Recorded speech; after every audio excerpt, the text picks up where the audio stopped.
Assalamualaikum warahmatullahi wabarakatuh. Namanya Sinta Marlina, usia 28 tahun. Berasal dari sebuah desa kecil di Kabupaten Jember, Jawa Timur. Ia adalah anak kedua dari 5 bersaudara. Sejak usia 19 tahun, ia sudah bertekad keluar dari kemiskinan yang menjerat keluarganya. Ayahnya hanya buruh tani, sedangkan ibunya sakit-sakitan. Setelah lulus SMA, ia memutuskan merantau menjadi tenaga kerja wanita, TKW, ke Arab Saudi awalnya. Sinta bekerja sebagai asisten rumah tangga di Riyadh. Majikannya baik, ia digaji rutin, diberi makan cukup, bahkan kadang-kadang dikasih bonus. Tapi masa itu tak lama. Setelah 2 tahun, kontraknya habis dan ia memutuskan pindah kerja ke kota Jeddah. Karena katanya di sana gaji lebih besar. Disinilah semuanya berubah. Sinta diperkenalkan oleh seorang wanita Indonesia bernama Mbak Irma, yang mengaku punya banyak koneksi kerja lebih menguntungkan. Tapi ternyata Irma adalah perantara praktik terselubung. Semacam penyalur perempuan untuk program rahasia para pria kaya Timur Tengah yang menginginkan bayi dari wanita asing. Awalnya Sinta tidak paham. Tapi ketika Irma bilang, kerjanya nggak berat, kamu cuma diminta punya anak dari mereka. Satu bayi, kamu dapat 100 juta rupiah. Semuanya ditanggung, kamu hanya perlu hamil dan melahirkan. Mereka nggak akan ganggu kamu lagi. Sinta terdiam. Ia menatap layar ponselnya, melihat pesan dari adiknya yang butuh uang untuk biaya sekolah. Ibunya butuh pengobatan rutin. Rumah mereka pun hampir roboh. Dalam pikirannya, ini bisa jadi jalan pintas untuk menyelamatkan keluarganya. Dengan berat hati, ia akhirnya menyetujui kontrak pertamanya.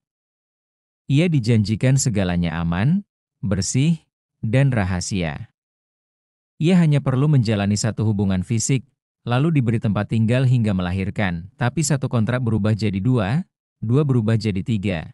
Hingga akhirnya 8 pria Arab berbeda sudah mengontrak Sinta untuk melahirkan bayi mereka. Tubuh dan jiwanya perlahan rusak. Tapi alasan kenapa ia tetap bertahan di jalur ini, dan mengapa ia terus melahirkan meski tubuhnya hampir tak sanggup lagi, baru akan terungkap di bagian-bagian berikutnya. Kehamilan pertama Sinta berjalan tanpa hambatan.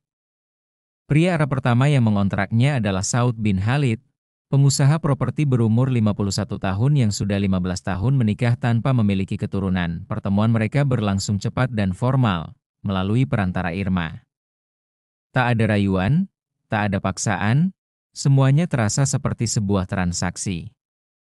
Sinta hanya dijelaskan syaratnya, tidak boleh bertanya tentang keluarga pria tersebut, tidak boleh menghubungi kembali setelah proses selesai, harus bersedia menjalani proses melahirkan secara mandiri di tempat yang sudah disiapkan. Sinta diberikan sebuah apartemen kecil di pinggiran kota Jeddah.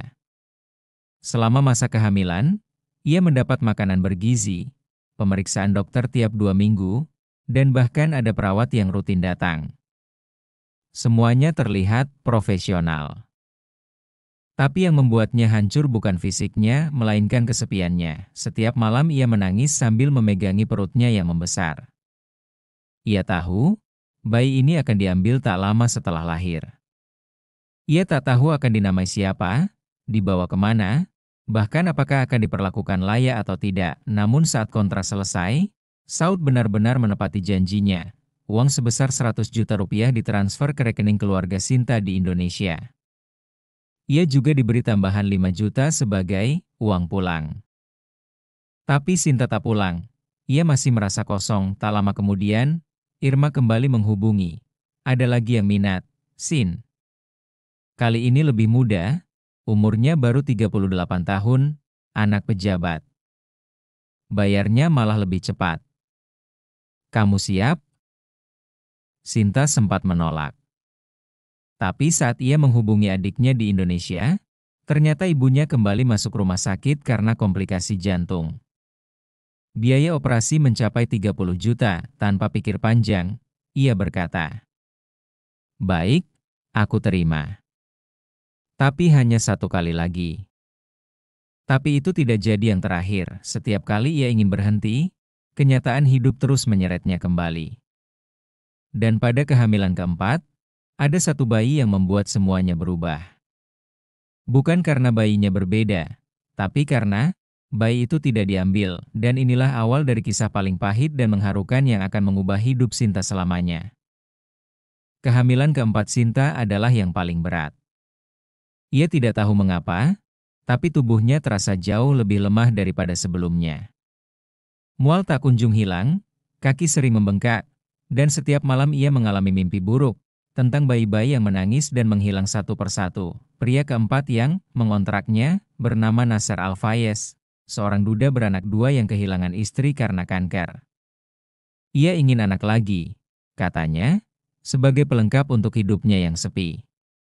Namun berbeda dari yang lain, Nasser tidak pernah datang sekalipun untuk memeriksa kondisi Sinta. Semua diurus oleh asistennya. Ketika akhirnya Sinta melahirkan, bayi itu ternyata perempuan, dan tak lama setelah itu, Irma datang membawa kabar mengejutkan. Sinta, Nasser nggak mau bayi ini. Dia maunya laki-laki. Katanya perempuan nggak dibutuhin, dan dia nggak akan bayar kalau tetap kamu lahirkan perempuan. Sinta syok. Bayi mungil itu masih memerah, tidur di sampingnya dalam keranjang kecil dengan selimut hijau pucat. Ia tak menyangka, nasib seorang manusia ditentukan hanya karena jenis kelamin. Terus aku harus apain, Mbak? Kalau kamu mau bawa bayi ini, ya tanggung sendiri. Aku nggak bisa bantu. Tapi kalau kamu mau, ada opsi lain. Irma berhenti bicara. Matanya tajam menatap Sinta. Ada klinik di pinggiran kota. Mereka bisa bantu menghilangkan bayi ini. Cuma butuh satu tanda tangan. Sinta membeku. Tangannya memegang jari mungil bayinya yang baru lahir. Bayi itu menggenggamnya erat. Entah mengapa, untuk pertama kalinya, Sinta merasakan sesuatu yang selama ini mati di dalam hatinya. Ikatan? Tidak, katanya tegas. Aku akan membesarkannya. Sendiri pun tak apa. Irma menggeleng, seolah Sinta gila.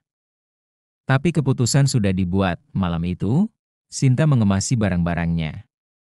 Ia tahu, setelah melanggar kontrak, ia tak akan mendapat bayaran sepeser pun. Bahkan tempat tinggalnya akan diambil kembali. Tapi ia tak peduli, ia hanya membawa satu tas ransel, sebotol susu formula, dan bayi perempuan yang ia beri nama Naila, yang artinya pemberian. Namun ia tidak tahu, keputusannya malam itu akan menyeretnya ke jalan paling terjal dalam hidupnya. Karena ternyata ada yang memburu Naila setelah memutuskan mempertahankan bayi yang tidak diinginkan majikannya. Hidup Sinta berubah drastis. Ia tidak lagi punya tempat tinggal, dan uangnya hanya cukup untuk bertahan 1 minggu di penginapan murah di kawasan Balat. Jeda tiap malam, Sinta tidur sambil memangku Naila. Bayi itu tenang, jarang menangis, seolah tahu ibunya sedang berjuang sendirian. Sinta mulai mencari kerja serabutan, mencuci pakaian orang Indonesia, menjadi penerjemah kecil-kecilan untuk sesama TKW, bahkan sempat bekerja di warung nasi milik orang Yaman. Namun, 3 minggu setelah ia melahirkan, datang 2 orang pria asing ke penginapannya. Wajah mereka tidak asing, berjas rapi, berjenggot tipis, berbicara dalam bahasa Arab cepat yang membuat resepsionis ketakutan. Mereka mencari perempuan bernama Sinta Marlina, kata penjaga penginapan setelah mereka pergi.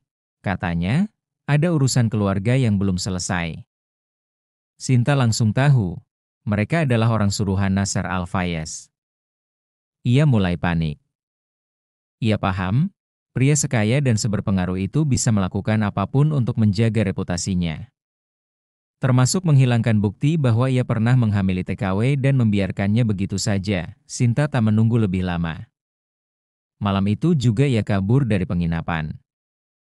Ia menggendong Naila dengan kain batik, menumpang angkutan keluar kota, dan akhirnya tinggal sementara di rumah seorang kenalan lama, Bu Lilis, sesama TKW senior yang sudah menetap di Arab belasan tahun. Bu Lilis mendengar semua cerita Sinta dengan wajah pucat. Nak, kamu pikir bayi itu cuma nggak diinginkan? Mungkin ada yang lebih besar dari itu. Jangan-jangan bayi itu justru berbahaya bagi mereka. Sinta bingung. Tapi Bu Lilis menjelaskan, Ada kemungkinan bayi tersebut terlahir dari keluarga terpandang yang tidak boleh diketahui publik telah menggunakan jasa rahim sewaan ilegal dari TKW. Bila sampai terbongkar, nama keluarga itu bisa hancur, dan kalau Naila tumbuh besar wajahnya, darahnya, bisa jadi ancaman besar. Itu sebabnya mereka cari kamu, Sin. Bukan karena ingin mengakui anak itu, tapi mungkin ingin menghapusnya dari dunia ini. Sinta terduduk lemas, yang awalnya ia pikir hanya kontrak demi uang, kini berubah menjadi konflik hidup dan mati. Ia tak hanya menyelamatkan dirinya sendiri, tapi kini harus melindungi bayi yang tak diinginkan dunia. Namun sangat ia cintai, namun yang tidak ia tahu, dari kejauhan ada satu pria Arab lain yang diam-diam mengawasinya. Bukan untuk mencelakai, tapi karena memiliki tujuan yang jauh lebih mengejutkan.